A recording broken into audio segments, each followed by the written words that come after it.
Good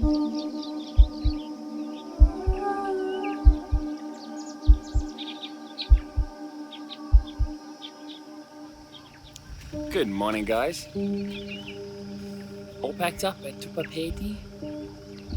Been an amazing campsite. Really enjoyed my time here.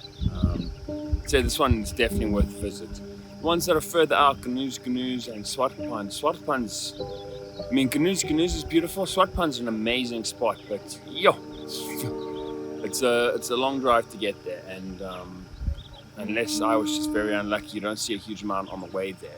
But this Thupapedi is very close to Kaa Gate, so if you are anywhere in this kind of region of the park, it is worth checking out. It's very beautiful here. I really had a great couple of days.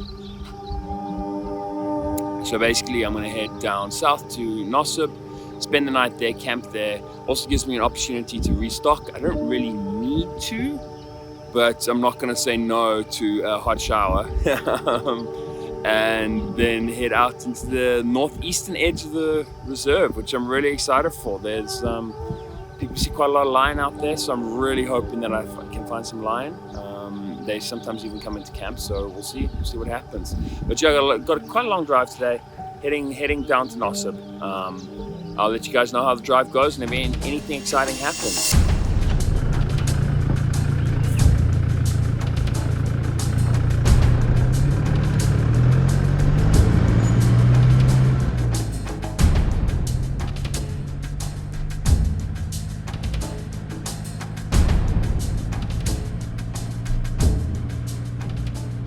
Welcome to the Kalahari. So we talk for Morita. This is Kgalagadi, so stay on track. Sharp. Amazing, thank you, man. What you said in Tswana? What does it mean? Take care from the lions. Be careful of the lions. Be careful. Stay on track. So Okay. That they won't eat you.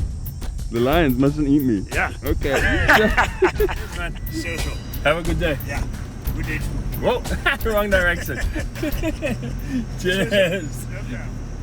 So I just stopped by Kaa Gate. The road that I need to take back to Nossob goes 800 meters away. So I figured I might as well just stop past and just say hello. They wanted me to come in to check my permits and stuff, but no problems. But they told me a couple of things that were really interesting. Number one, that nobody goes to Swartpan and on that route because the boreholes are broken. So it kind of confirmed what I thought, that basically no one's been traveling there to that area for over a year. It's also unfortunately the reason why there are very few animals, because there's no permanent water in the area. But yeah, that's pretty interesting. Then after what was his name? Phineas, the amazing character that I got to say welcome to Kruger for our Lost in Kruger series. This guy was so cool, and I couldn't pronounce his name, I'm sorry. But he was so cool, I thought I'd get him to say welcome to the Kgalagadi. And so he did, and then I was like, okay, so say welcome to the Kgalagadi, and then say something to me in Tswana, because Tswana is the local language in Botswana. And so he said welcome to the Kgalagadi, and then he said something to me in Tswana, and I was like, what did you say? What does it mean? And he was like, be very careful of the lions, they're very naughty in this park. And I'm like, okay. So the rumors of naughty lions in Kgalagadi seem to be pretty legitimate, because the lady that was there as well, she was also like, be very careful of the lions, like, you know, don't take any chances, like if you're camping by yourself, be very aware at all times. So that's a little bit ominous, but also interesting. And they say, yeah, hopefully they'll fix those boreholes soon, because that Swartpan area and that whole route that I just did is so incredible. And if you just added some animals to it, it would be absolutely world class. So yeah, hopefully they get that fixed soon. It was cool seeing people again, first time in 5 days, and nice, rich and rewarding experience. But now I have a pretty long drive to, that was the other thing he mentioned. They said to go to Mabua, I can't say the whole name still, but the Mabua side of the Botswana side of the Kalahari, it is quicker to go through Botswana because you're driving on proper dirt roads. So you can do 80 k's an hour, 100 k's an hour, and it's 200 kilometers. So I could be there this afternoon, whereas the way that I'm going via Nossob, it's a 2-day drive. So that's probably an error, but at least I'll get to stay at Nossob and I'll get to explore another camp. So that's quite exciting. And I'm heading to Nossob now. I will update you guys if there are any other developments. Hopefully a couple of sightings, but I'm not too sure. We'll see what happens on the road. Otherwise, it's just a lot of driving and get to Nossob.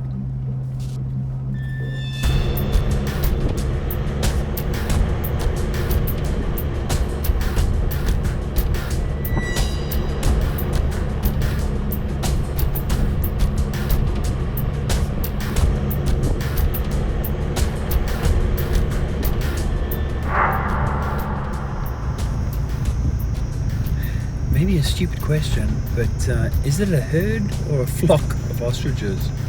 I'm guessing it's a flock because they are birds, but that seems ridiculous. Is that a massive flock of ostriches that I just saw? Seems odd.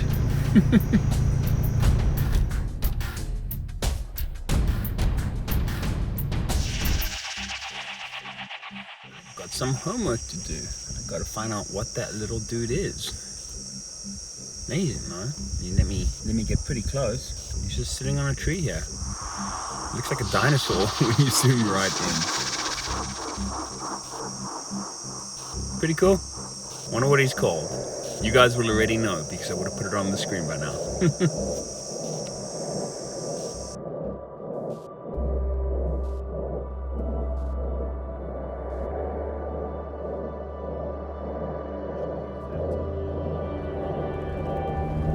Basically, what I think's happened after my chat with the guys at the Kaa Gate, and it makes a bit of sense now. I think there's almost been no maintenance done on the side of the park. That would explain why there's trees knocked over into the road and tracks going around them. That would explain why the corrugations are so bad. That explains and confirms my initial thoughts about why there's no water on that entire section of the park.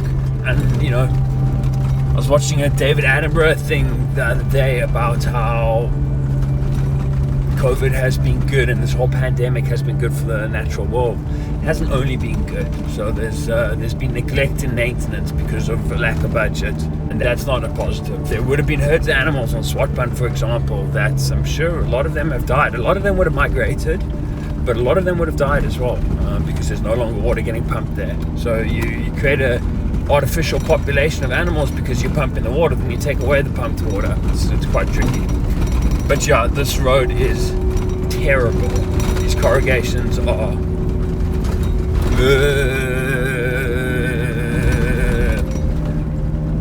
not great.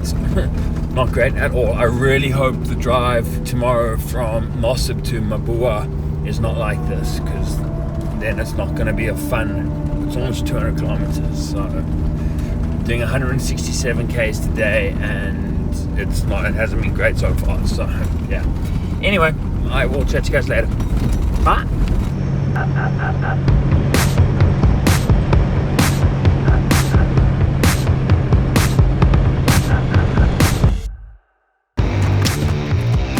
Jesus, it's hot.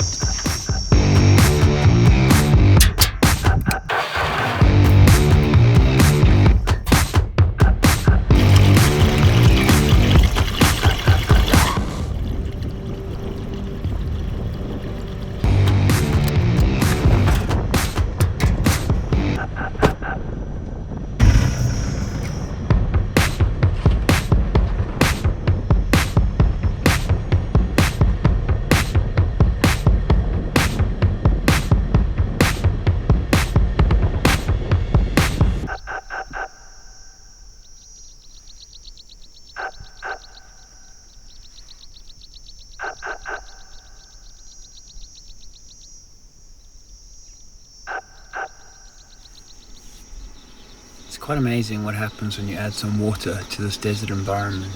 There's 4 leopard-faced vultures here. There was a juvenile batelier perched on the tree right here. It was quite incredible.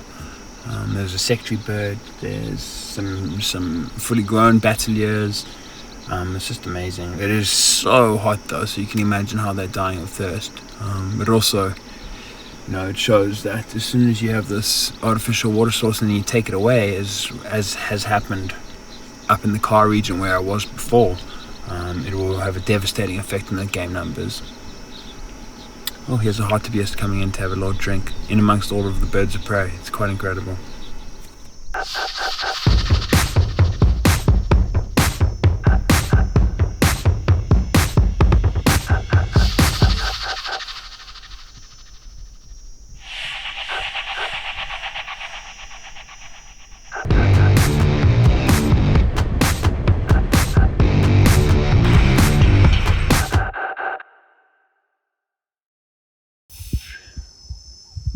Okay, so I'm in Nossob, which is great. I can restock a little bit. Also have a nice hot shower tonight, which is awesome and much needed. I've already filled up the diesel tanks. Then next most important thing, I want to fill up my water tanks again, just so that when I leave again now, I've got full water, fully self-sufficient. I also bought a bunch more frozen meat and some veggies and stuff, so I've got a fully loaded Jabari again, which is awesome.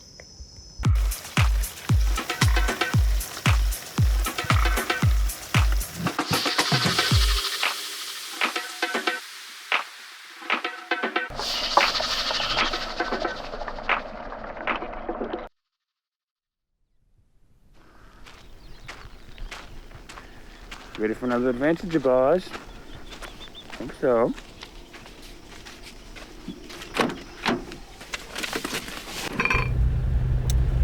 Good morning, everybody.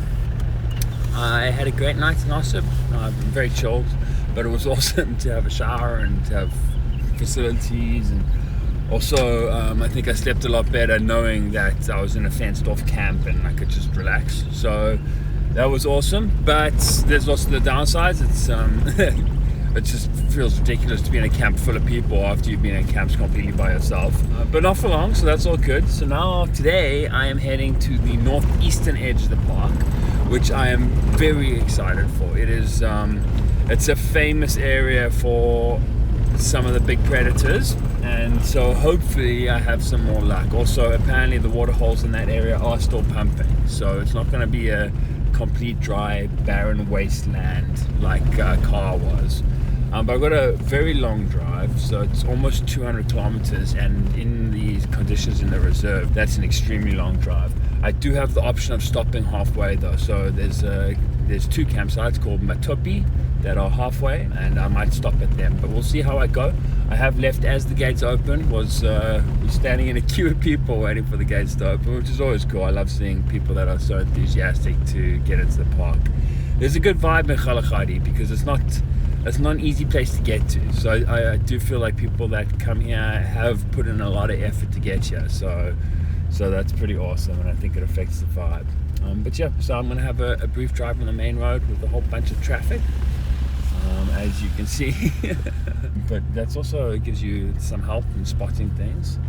And then after that I turn off and I head towards Matopi, and apparently there are some pretty mad dunes on that road, so I'm expecting some challenging 4x4. I might have to walk a couple of them, but you know, walking a dune gets tiring pretty quickly when it's like mid-40s in terms of temperature, so we'll see how it goes. I'm just glad to be back out into the park and heading off on the next leg of this mission.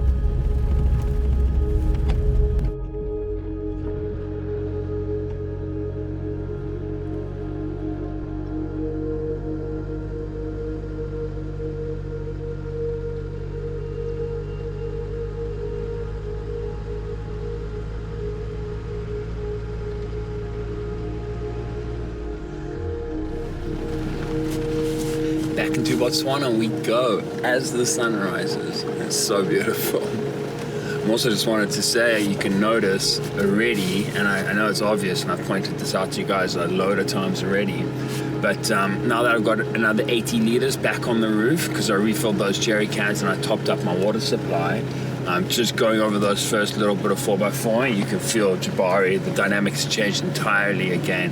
So I got to get used to it. It's not shocking, but it's not great. That's why generally, if you're not going to super remote areas, you got to try keep as much weight off the roof as possible. But yeah, Botswana. We've got our first dune approaching already, I think.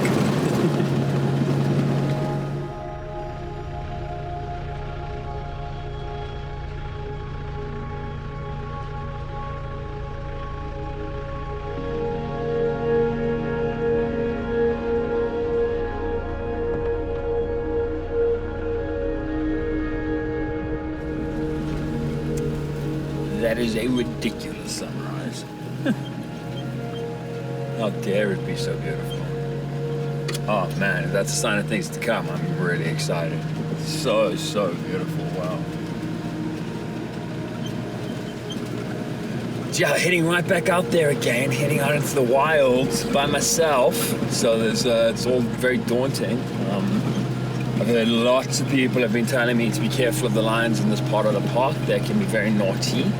I think they've lost some of their fear for humans, which is a dangerous thing overall, but also leads to some incredible sightings. So let's hold thumbs that we have some amazing sightings, but nothing too dangerous.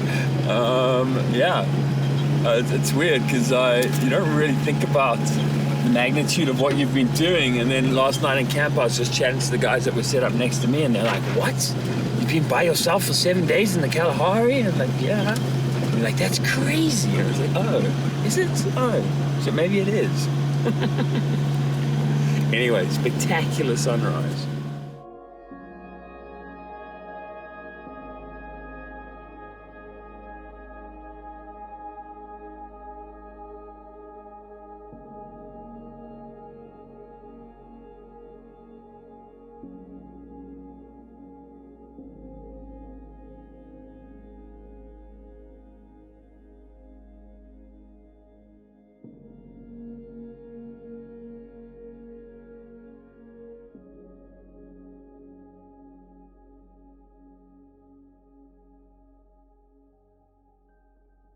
Drive is going well.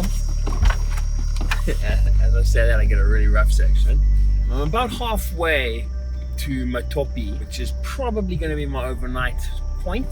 I might push on though, depending on how it goes, how much time or how much ground I've covered and what time it is when I get there. It is about halfway to the Mabua section, so it's a nice stop-off point apparently, but also not necessarily all that much there. So we'll see. If I get in early and I'm still feeling nice and fresh, I might push on and go straight through to the Mabua section. The drive's going well. It's beautiful. It's basically this series of like valleys and then a sand dune. You go over the sand dune and then there's another valley on the other side. So it's really beautiful.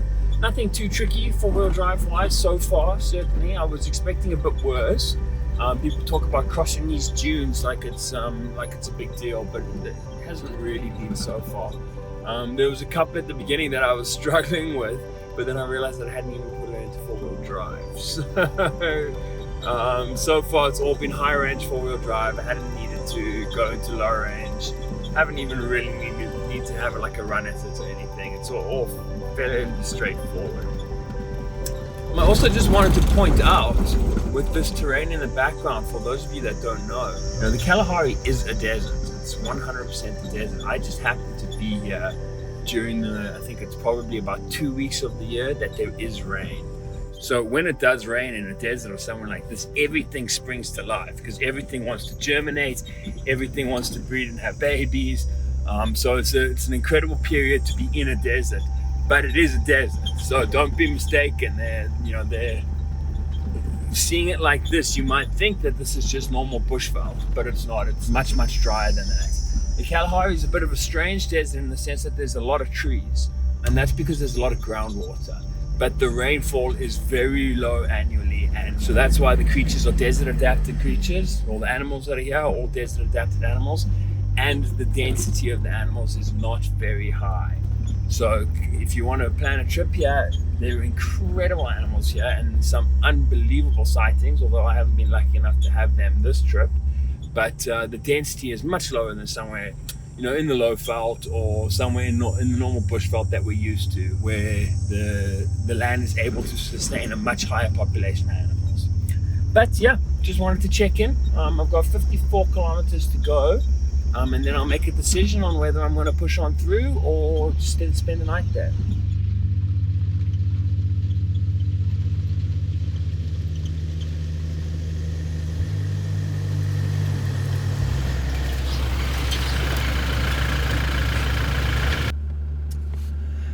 Bolognese roll, which is bolognese that I prepared in Cape Town, part of the food that I had prepared, and coffee for breakfast.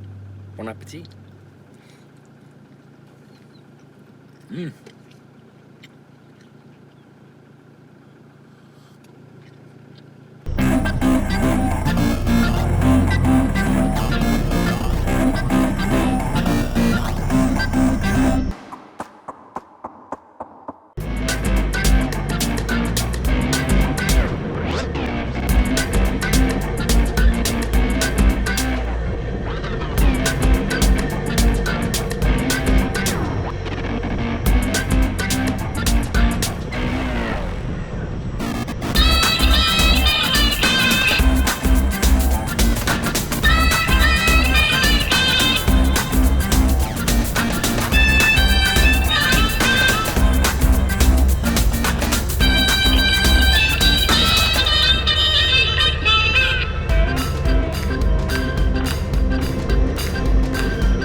there's suddenly thousands of wildflowers all over these dunes. It's so beautiful. Little yellow wildflowers. It's amazing what happens when you add some rain to a dry environment like this. Things just pop up. Look how beautiful this is. I'll switch to some outside shots now.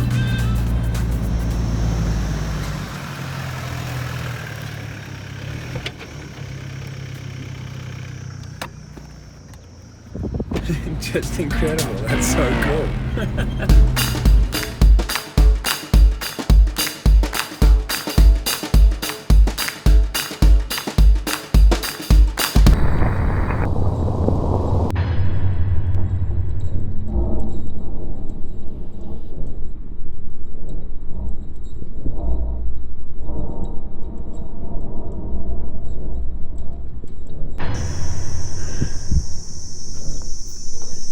Yo, just came across this.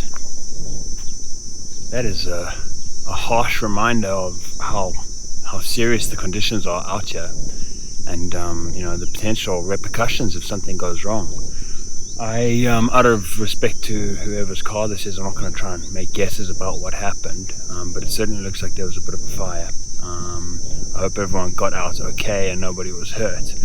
But yeah, sure. Puts things in real contrast when you know, stories like my story with Front Runner, and you see something like this all the way out here in the middle of nowhere. It's actually very, very scary. Mustn't take things too lightly, you know. I'm busy having a ball of a time driving through the dunes here. There are consequences if things go wrong, and the consequences are very serious. And you know, just being this remote and this isolated, it can make even a relatively minor thing very, very serious, and I sometimes think lose a bit of perspective on that. Yeah, hectic, really, really hectic. I hope everyone was okay, and yeah, sure, brutal. It's like crushed a dream. Crazy. That's sobering. Wow. I'm gonna slow down a little bit and concentrate a bit more. And yeah, I don't want to ever see Jabari looking like that. Please, you know, touch hair. Never go there, that's for sure. Brutal. Oof. Scary, scary stuff. Yo, that's brutal. That's really, really scary. So, maybe a timely reminder of how serious the conditions out here are. This is, you know, overlanding through this kind of terrain is brutal and unforgiving, and you know, you prepare yourself as best as you can, and having the best equipment, like I believe I do, is the best preparation, and you take away as much risk as possible, but there's always still a risk. Yo, that's pretty scary, going into 7 days by myself in a, you know, in a very, very wild part of the earth. Yeah, it looks like it crashed and burned. Yeah, I crashed and caught fire, but I can't really tell. I can't even really tell what vehicle it is. It's some 7-seater SUV. I don't think it's a Toyota. I might be wrong though. Yeah, it's just been left there. I mean, sure, very, very scary. Let me concentrate a bit more. Not take things so lightly, I guess. Not that I take things lightly, you know, maybe I try and have fun, but I try not to be stupid ever.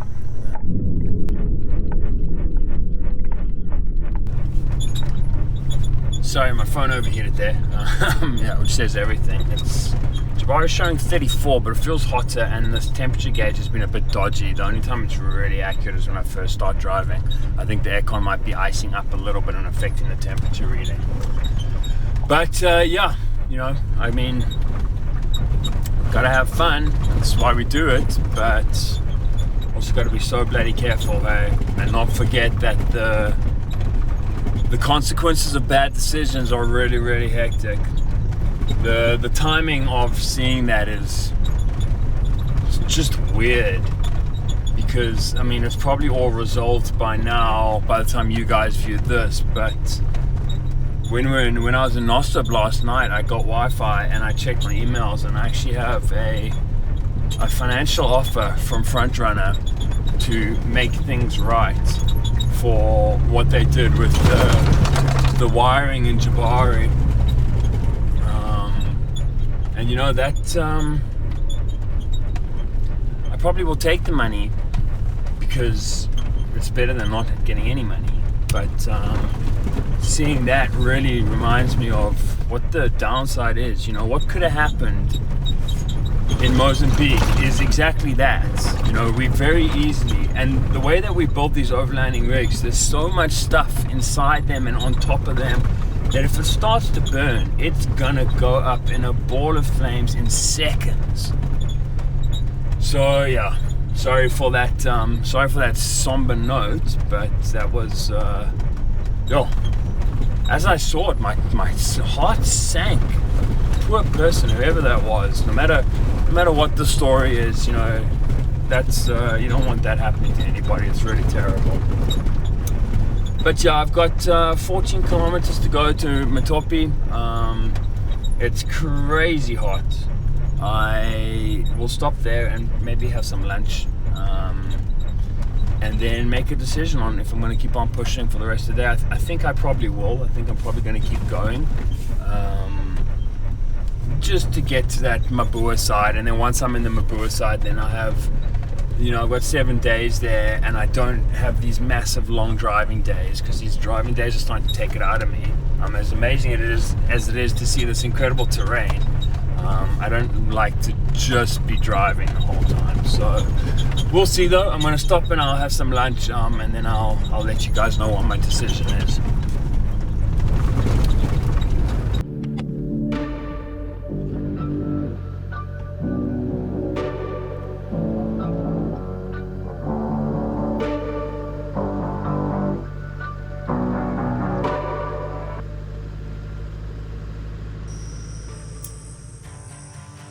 So this is Matopi 1. So there's 2 different Matopi campsites, and there's a whole bunch of different camps at each of the campsites. There's really not much here. There's a long drop toilet that I hope I'll never have to see the inside of. And this site is probably the nicest out of all of them, because there's actually quite a bit of shade on this site. The rest of them, there's not much shade at all. And if you consider that the Kalahari is a lot greener now than it normally is, that doesn't bode very well. So pretty basic, pretty stark, and not too amazing, if I'm honest.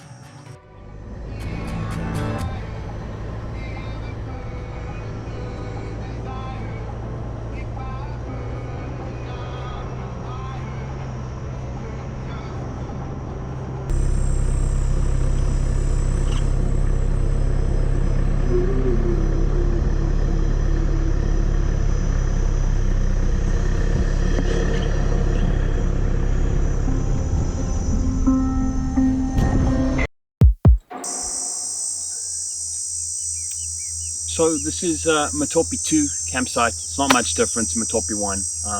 There's another one of those pretty terrifying looking long drops, but I mean, you know, I'm sure there's nothing wrong with them. They're very simple, but I'd much prefer to dig a hole, but that's just me. Yeah, I haven't been able to shake the horrible feeling I've had since I saw that car. It's the first time on the trip that I'm feeling really lonely. Yeah, I'm just feeling lonely and kind of wondering why we do this. I mean, yeah, it's pretty scary, especially in the context of the electronics issues that we have already had in the past. So yeah, I'm not in a great headspace. I'm gonna have a quick lunch and then keep moving. I'm not gonna stop here. I'm gonna move on. So my booking is for here technically, but it looks like so far certainly there's almost nobody in the Botswana side of the Kgalagadi at the moment. So yeah, so I'm going to keep on going. I've got bad juju now in this area, so I'm going to go to it's called Bosobogolo, I think. I'll double check that pronunciation. I was only meant to get there tomorrow, but I'm just going to go a day early and just hope that it's not fully fully occupied. I doubt it will be though. So yeah, quick lunch and then go and do that. On a bit of a downer now, so sorry about that, guys. Might be a little bit less filming than normal.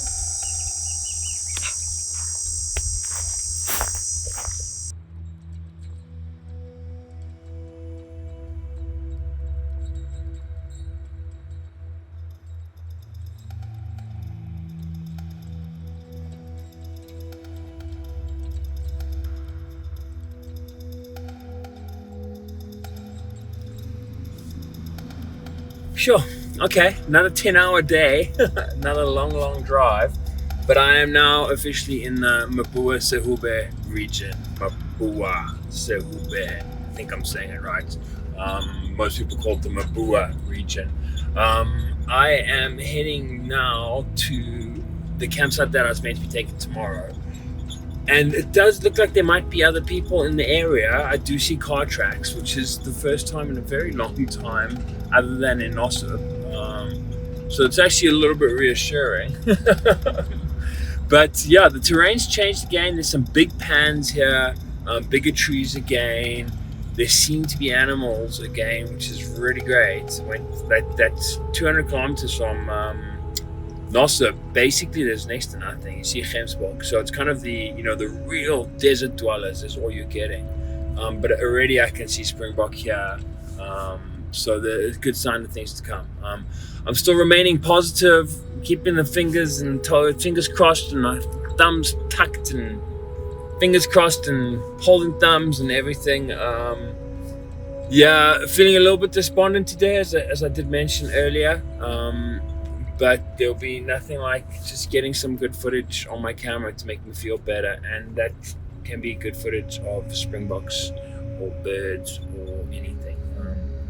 Anything that's just interesting. I really enjoy. So I'm gonna head through to the campsite area, make sure that there is space for me to camp there tonight. Otherwise I need to go to one of the other spots. And then once I've done that, I'm going to start to try and acquaint myself with this area, because it's a big area as well, and I'm here now for 7 days. So let me try and start to suss out what's what and where everything is. Springboks everywhere suddenly, amazingly. I think there's water here. Soon, as soon as you add permanent water to the desert, it changes the entire dynamic.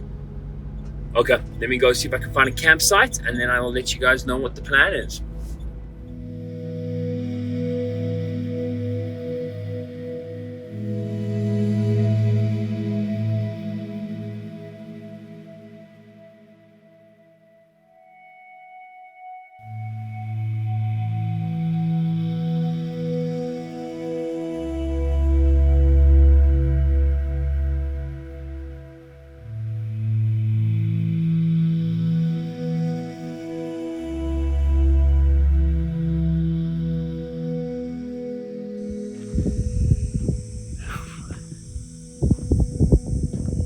Maybe my luck is turning. Bosobogolo Campsite 2, I think it's Campsite 2, the signboards actually have burnt down, but I think Camp 2 is available, and it looks like no one's been here in a while. There are no tracks over where the sand ran off after the last storm, which was 2 days ago, so I don't think there's anyone going to be pulling in tonight, and if there is, I'm just going to have to say, hey guys, look, I'm really sorry, but please can you share with me? But yeah, these are cool. There's a little A-frame over there. Looks like a long drop and maybe like a bit of a system for a bucket shower. I'll go and investigate that now. And then the pan is just over there, and it's really, really beautiful. Let me take a walk over there. Not sure how bad the wind noise is. Sorry about that. This Mabua area is notorious for scary predators coming into camp. So I am going to be super cautious, and I won't be walking like this at night, that's for damn sure. And even now, I've got to be very careful even during the day, especially being by myself. But take a look at this view. Hold on 1 second. Look at this. How insane.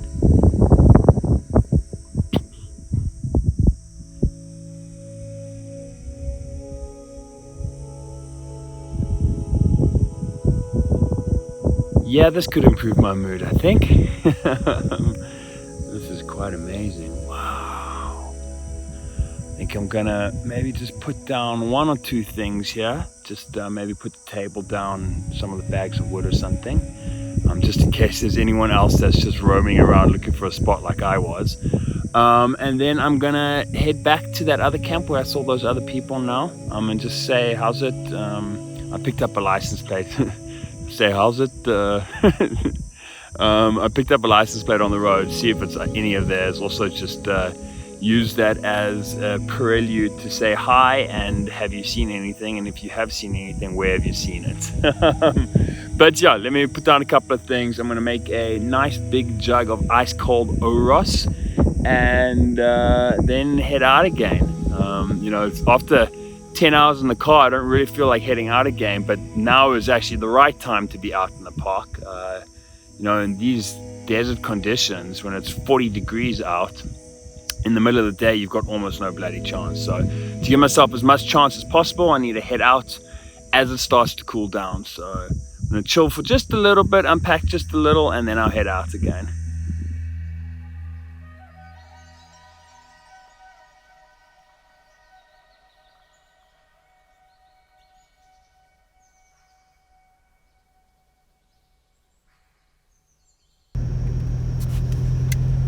So I went and had a little chat with my neighbors. I say neighbors, their camp is about 1 kilometer away from mine. They've been here for 3 days already, and they're saying that it's by far the quietest that they've seen it. Almost no tourists and almost no animals.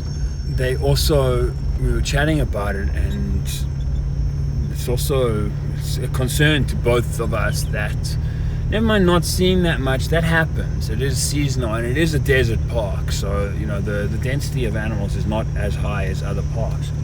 But the big concern is that there's so many animals running away from the cars. Animals in a national park shouldn't be running from cars unless you like startle them or burst around a corner and they're in the road or something.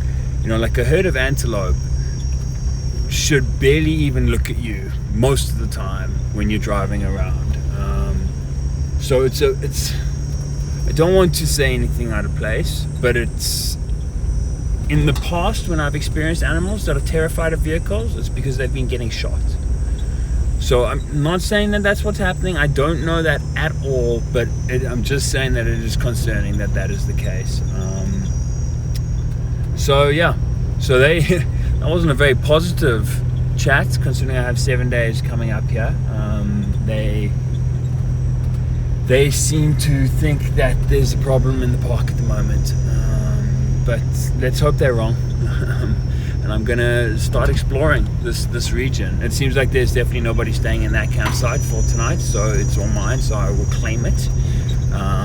But let me go for a bit of a drive and keep the positive energy and all of that, and hopefully I find some animals, because the scenery is certainly spectacular. It's so beautiful. So let's see what happens.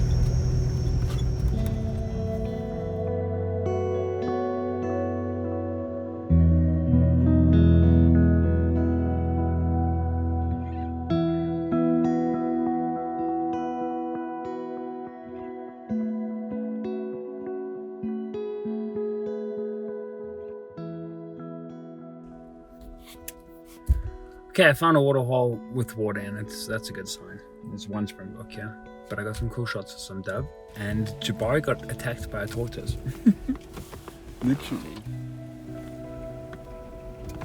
Literally. And the tortoise mistook Jabari's tires for another tortoise or something. Don't know.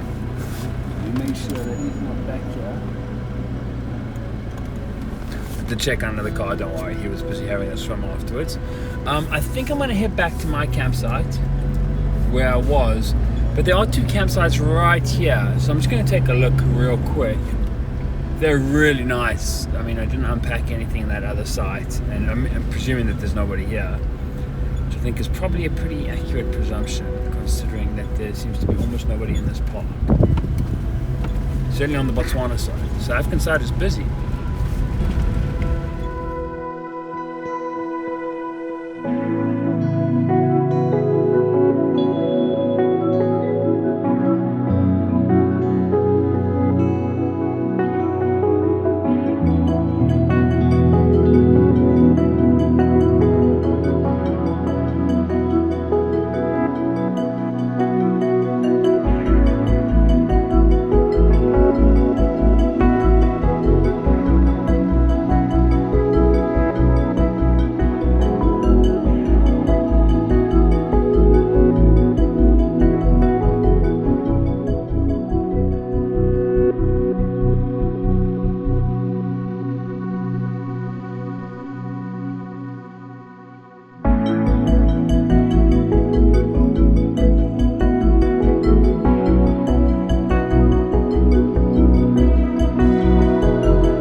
with the last light of day, I managed to get a fire started.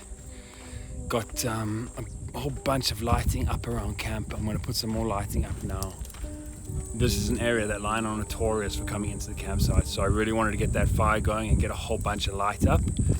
I've got like a little secure area here.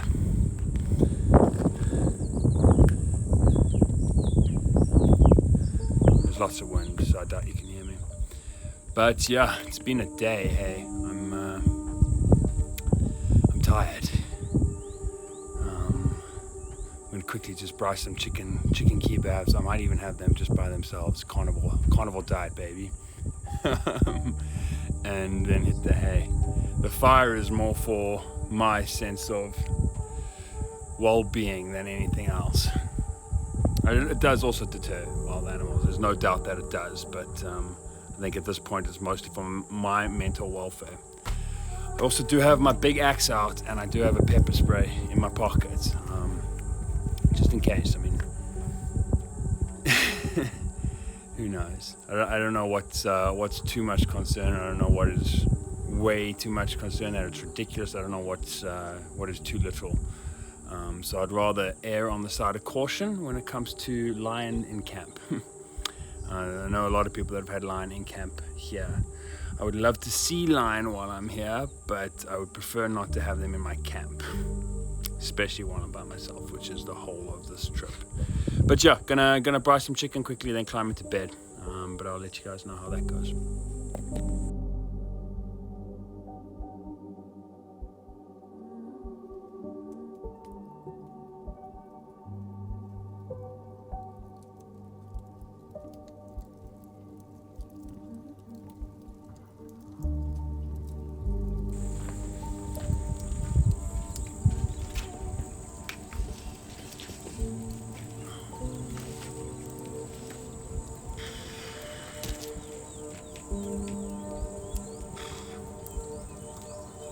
Quite a day.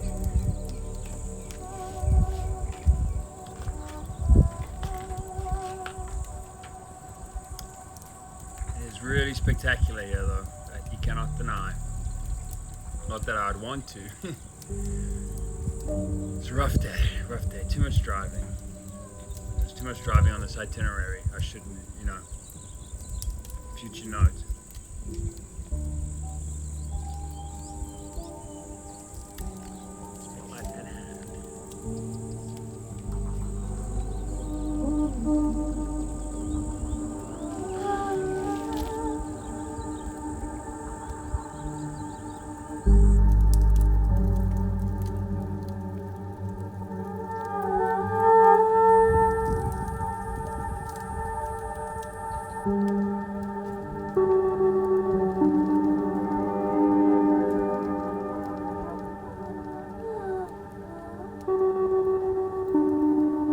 Oh, okay. Got my chicken. I'm in my tent.